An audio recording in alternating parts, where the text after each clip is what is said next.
सिर धड़ से अलग हो चुका था, हर तरफ मौत का मंजर था। उसकी सांसें अब थम चुकी थीं, लेकिन तभी उसके साथी उसे वो शपथ याद दिलाते हैं जो उसने जंग शुरू होने से पहले ली थी। उसके बाद जो हुआ वो पहले ना कभी हुआ था और ना आगे कभी हुआ। चलिए जानते हैं उस सिख योद्धा की कहानी जो सिर कट जाने के बाद भी खड़ा हुआ और दुश्मनों को धूल चटा दी। ये साल 1757 का वक्त था जब अहमद शाह अब्दाली पूरे भारत को लूट रहा था और यहाँ के हिंदू और मुस्लिम औरतों को जबरदस्ती गुलाम बनाकर अपने साथ अफगानिस्तान ले जा रहा था और उनकी इज्जत को भी भरे बाजार में नीलाम कर रहा था। ऐसे में उसके खिलाफ एक 75 साल के आदमी ने जंग का ऐलान कर दिया और अपनी सेना लेकर तब तक उससे लड़ता रहा जब तक उसकी सांसें चलती रही। हम बात कर रहे हैं सिख सेना के सबसे काबिल सेनापतियों में से एक बाबा दीप सिंह जी की। बाबा दीप सिंह का जन्म 26 जनवरी 1682 के दिन पंजाब के पहुविंड गांव में हुआ था। कहते हैं जब वो 12 साल के थे तब उनके घर वाले उन्हें अपने साथ आनंदपुर साहिब ले आए, जहां पहली बार उनकी मुलाकात सिखों के 10वें गुरु श्री गुरु गोविंद सिंह जी से हुई। जहां दीप सिंह और उनके घर वाले आनंदपुर साहिब में रहकर गुरु की सेवा करने लगे। लेकिन कुछ दिनों बाद जब वो लोग वापस जाने लगे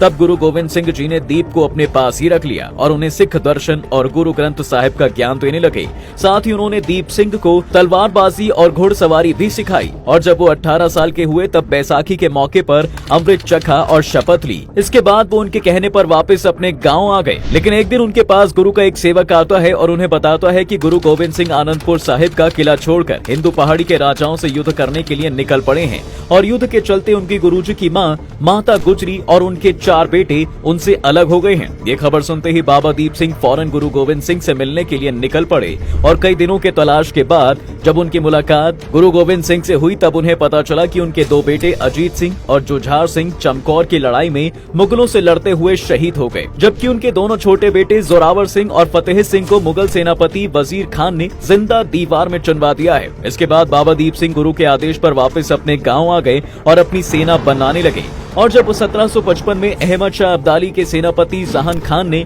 पूरे भारत में आतंक मचा रखा था और भारत को 15 बार लूटकर अब्दाली का खजाना भर चुका था, लेकिन इसके बाद भी उसका मन नहीं भरा था, तो वो अपने साथ हिंदू और मुस्लिम राजाओं की बीवियों और बेटियों को गुलाम बनाकर ले जा रहा था, जिन्हें वो अब्दाली के हरम की शान बनाने वाला था। लेकिन जैसे ही ये खबर बाबा दीप सिंह को लगी, वो अपनी छोटी सी सेना के साथ जहान खान के ठिकाने पर हमला बोल दिया और लूटे हुए सोने के साथ उन सभी औरतों को आजाद कर दिया। लेकिन उनके इस कारनामे से अब्दाली गुस्से से भर गया और दुनिया से सिख धर्म को ही मिटाने की कसम खा ली, जिसके लिए उसने जहां खान के साथ इतनी बड़ी सेना भेजी कि उससे मुकाबला करना नामुमकिन था। जहां खान ने सबसे पहले अमृतसर के श्री हरमंदिर साहिब पर कब्जा करने के लिए हमला कर दिया, जिसे बचाते हुए सिख सैनिकों ने अपनी जान दे दी। लेकिन जहां खान अमृतसर पर कब्जा करने में कामयाब हो गया था और जब ये हुआ तब बाबा दीप सिंह अपने सैनिकों के साथ तलवंडी के दमदमा साहिब में थे और जब उन्होंने ये खबर सुनी वो फौरन अपनी सेना के साथ अमृतसर के लिए निकल दिए और अमृतसर के पास पहुंचकर रुक गए, जहां उन्होंने अपनी सैनिकों से आखिरी बार बात करते हुए कहा